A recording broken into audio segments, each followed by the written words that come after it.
July in this county does not ask for your opinion. The heat comes in hard, and it stays, morning through evening, and by midday the whole garden has gone quiet under it. The tomatoes droop, the beans hang limp, the squash leaves fold in on themselves, and a man standing at the edge of that garden in the full of a July afternoon could be forgiven for thinking the season has run its course. What is there is there. What is not planted is not getting planted now. That thought is the most expensive one a gardener can have all year. The garden you are looking at in the worst of this heat is only the first half of what it can give you. The second half is not in the ground yet. And whether it gets planted in these weeks, while the work is hard and the sun is punishing and every sensible instinct is pointing toward the shade, decides whether your family eats from this ground in November or whether the beds go empty in September and stay that way. What if the garden that looks spent right now was only halfway through? 5 things planted in July keep a kitchen supplied long after everything from spring has come and gone. I am going to show you all 5 today, and one planting method near the end that makes the timing work for wherever you live, not just for where I do. I am Elias. I am Amish. My family has farmed this ground in Lancaster County, Pennsylvania since 1838, and I have never known a July in all those years when there was nothing worth putting in the ground. Quick word before I show you exactly how we put this to work. A lot of the old methods my family uses never fit into a single video. That is what the book is for. A new edition is coming soon, updated and expanded, and it will be available only here on this channel. The old edition was $47. This one will be $39. If you want it, it will be there. Stay for the planning method near the end. It takes about 10 minutes the first time you do it, and it answers every timing question you have about fall planting for your specific county and your specific frost date. Subscribe now if you have not, and let us get into it. My grandfather told me something once that I did not fully understand until I had my own ground to tend. He said the best time to plant for November is when you are sweating through July. He said it plain and once, the way he said most things, and did not explain it. I thought he was talking about the heat. He was not. He was talking about the fact that the work of feeding a family through the cold months begins not in the cool of September when the planting urge comes back on its own, but in the hard heat of summer when every garden looks like it is at its peak and about to wind down. The men and women who are still eating from their own ground at Thanksgiving are the ones who pushed through the discomfort in July and planted anyway. That is what he meant, and that is what I want to carry through this video. The first crop to put in the ground, and the most forgiving one in July heat, is the string bean. In all the years I have grown them in this county ground, I have never had a disease take a string bean, never sprayed one, never lost sleep over one. The tomatoes keep you up in July. The cucumbers worry you.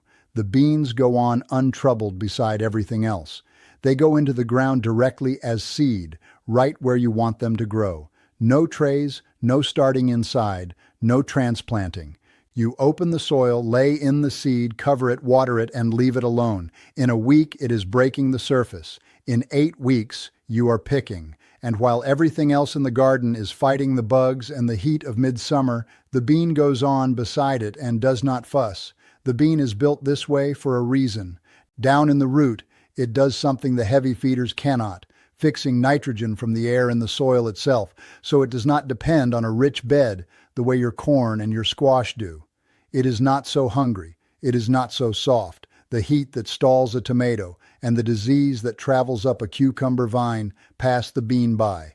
That alone is reason enough to keep a row going in the worst of July. If you garden in a place where July sun is serious, a piece of shade cloth over the row for the first 3 weeks will keep the pods from toughening in the hardest midday heat. If your summers are milder and shorter, plant straight out. If you're not sure, put the shade cloth on. You have nothing to lose. And those September beans at your table and the canning jars that sit behind them through the winter come from the seeds going into the July ground right now. The second crop, and the one that rewards a July planting more than any other when it comes to feeding the household through the cold months, is the fall potato. Most people plant potatoes once in spring and consider the matter settled. What they miss is this: a potato pulled in October from a July planting goes into the root cellar or a cool corner of the garage, and it keeps. There is something to standing in a cold cellar in January, looking at a shelf of potatoes that came out of your own ground, that is different from most things in a garden. The spring planting gives you summer food. The fall planting gives you winter food, which is a different kind of security entirely, and one that most home gardeners have never experienced because they stopped planting in June. It does not have to be eaten this week or next. It sits, sound and unhurried, and it feeds the household through January and February in a way that the spring harvest almost never does, because the spring harvest gets eaten in summer when there is plenty of everything. The fall harvest is what feeds you when there is nothing else. Time it against your own first frost. If your frost comes in early October, plant your seed potatoes in the first week of July, giving them roughly 90 days to develop before the cold. If your frost holds off until November, wait until the second half of the month before planting. The soil is very hot in early July, and a potato planted into it too early sulks. Set your seed potatoes on a counter in indirect light, not in the sun, and let the eyes wake up and put out short, stout sprouts before they go in. Then plant them 4 inches deep, mark the spot, and leave them to their work. For seed, organic grocery store potatoes serve well because they have not been treated with the chemical that prevents sprouting on the shelf. Set them out a few days before planting and let the eyes develop. A conventional potato that has already sprouted on its own in the back of your pantry is also safe to plant. The treatment has worn off it. The one you cannot use is a fresh conventional potato that shows no sprouts. It may rot in the ground before it ever comes up. But the one that has gone and sprouted on its own, that one is ready. After harvest, cure the potatoes in a cool, dry place for 2 weeks before storage, and they will keep for months. The third crop is basil, and the particular reason to plant it now is the nature of the plant itself. Left to itself, basil wants to flower by August, and once it flowers, the leaves go bitter and the plant is mostly finished. The second planting, started in late July, comes up young and willing just as the spring basil is declining, and it will cut cleanly through September and into October when the first planting has long since given its last. You can start basil in a tray inside or plant it directly in the garden. I start mine under cover because the driving summer rains here will wash fine seed right out of unprotected ground. If your rains are gentle, plant it straight out and save yourself the trouble. While you are at it, walk down whatever basil you have growing now and cut off every flower head you find, back to the next set of leaves below it. Those leaves will take over and buy the plant several weeks more before it bolts again. Keep the old planting and the new one going side by side, and you will never be without cutting basil between now and the killing frost. There is also the matter of what to do with an abundance of it. A July planting that comes on strong through September gives you more than you can use fresh at the table, and that surplus dries well, freezes well in oil, and makes good use of a half hour in the kitchen that saves you buying the same herb in a jar next winter. The fourth crop surprises people when they hear it connected to July: romaine lettuce. Most people think of lettuce as a spring thing, cold weather, early season. But fall romaine is a different thing from spring romaine, and in my estimation, it is the better thing. Spring romaine comes to size just as the heat is arriving, and heat makes lettuce bitter and quick to bolt. Fall romaine comes to size as the heat is leaving, maturing in the cool nights of October, and what comes in is sweet and crisp in a way that the spring planting rarely manages. If you have never grown lettuce into the fall, this is the year to start. Start the seeds indoors now, in a cool spot out of the afternoon sun. They will be ready to transplant in 4 to 6 weeks. Time that transplant date against your first frost. If frost comes in early October, start seeds in early July and transplant them out in mid-August. If frost holds off until November, wait until the end of July to start and set the plants out in early September when the worst heat has begun to ease. A piece of 40% shade cloth over the young transplants for the first few weeks protects them if the fall warmth lingers. A light frost will not kill a romaine head. A hard freeze will. Keep a length of frost cloth ready to throw over the bed on nights when the temperature is going to drop hard, and uncover them in the morning. With that simple protection, fall romaine will carry your kitchen deep into the cold months. The fifth crop is a new round of cucumbers and zucchini, and the reason it belongs on a July list is the nature of these plants. A cucumber vine is not built to survive the whole season. After 2 to 3 months of production, the heat and the disease pressure and the age of the vine bring it down, and no amount of watering or feeding changes that. The vine that looked beautiful in June is spent by late July. That is not a failure of the garden or of the gardener. It is simply what these plants do. What the old market growers understood is that you do not fight that. You work with it. You put in a second planting while the first is still going, so that as the old vine runs out, the new one is reaching its prime. The harvest never breaks. Watch the old vine for the signs its time is ending. Leaves yellowing from the base upward, new fruit coming in smaller and more crooked than the early harvest, the tip of the vine slowing its push. When those signs appear, the new planting should already be in the ground.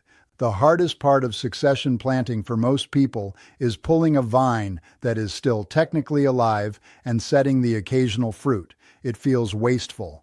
But the vine that is giving you 1 or 2 cucumbers a week at the end of its life while a fresh planting would have given you 12 is not an asset you are protecting. It is a bed you are not using. Pull the spent vine when the new one is established and producing. Give the ground to what can still do something with it. Cucumber and zucchini seed germinates fast in July soil. 3 weeks to break the surface, 6 weeks to fruit. Start them now and start them again in 4 to 6 weeks, and keep at it until frost makes the decision for you. Now, the planting method that makes all 5 of these work regardless of where you live. You need 2 numbers. The first is your average date of first fall frost. If you do not know it, search your county name and first frost date. The second number is the days to maturity on the seed packet or catalog for each crop you want to grow. Work backward from frost. Fall romaine needs 60 to 70 days from transplant to harvest. If your frost comes November 15th, count back 70 days. That is September 6th, your latest transplant date. Count back another 4 to 6 weeks for the indoor start, and you are planting seeds in late July. A fall potato needs 80 to 90 days. Count back from your frost, and that is your planting window. A new cucumber planting needs 50 to 60 days to first fruit. Count back from when you want it producing and plant accordingly. Do this once on a piece of paper for each crop you want to grow this fall. You will have a planting calendar built for your actual conditions. Every timing question about fall planting is answered by working backward from frost. I will be honest about the limits of this. If your first frost comes in September, some of these crops will not have time to reach harvest before the cold. In that case, concentrate on string beans and potatoes, which give you the most return on a short growing window, and plan the full sequence for next year, starting from the beginning of the season. Do not plant a romaine into a window that will not give it the days it needs. The backward count will tell you honestly whether the time is there. What I can promise is this: a garden that has string beans and potatoes planted in July will feed you better in October than a garden that has nothing planted in July. That is a low bar, but it is a real one. And for most people who have never thought of July as a planting month, it is the place to start. Your plan for this week. Tonight, find your first frost date and do the backward count for each crop. Tomorrow, plant your string beans directly and set a few organic potatoes on the counter to develop their eyes. Start your romaine seeds inside this week in a tray away from the afternoon sun. Check your cucumber vines, and if they are showing the decline signs, start new seed today. By the end of this week, the second half of your garden year will be underway. Before we close, one thing plainly. Most garden centers pull their vegetable seed displays in July and fill the space with fall decorations, not because there is nothing to plant. Because the story that moves product runs from April to August and then turns to other things. There is no commercial reason to tell a person to plant potatoes in the third week of July and store them through February. There is every agricultural reason to. The information has not been hidden from you. It has simply never been in anyone's interest to hand it to you, so it has quietly slipped away from one generation to the next. You have it now. Tell me in the comments what county you garden in, and when your first frost usually comes, because that number drives every timing decision in the fall garden, and it is useful for the people reading here to see how much it varies from one part of the country to the next. And tell me which of these 5 crops you are going to put in first. Next time, I want to show you what the color of a tomato leaf tells you about what the soil under it is missing, without any test kit, without any laboratory. You hold the leaf and you know. That is what the next video is about. Subscribe so you do not miss it. Stay careful. Stay plain. The garden is not done with you yet. Not by half.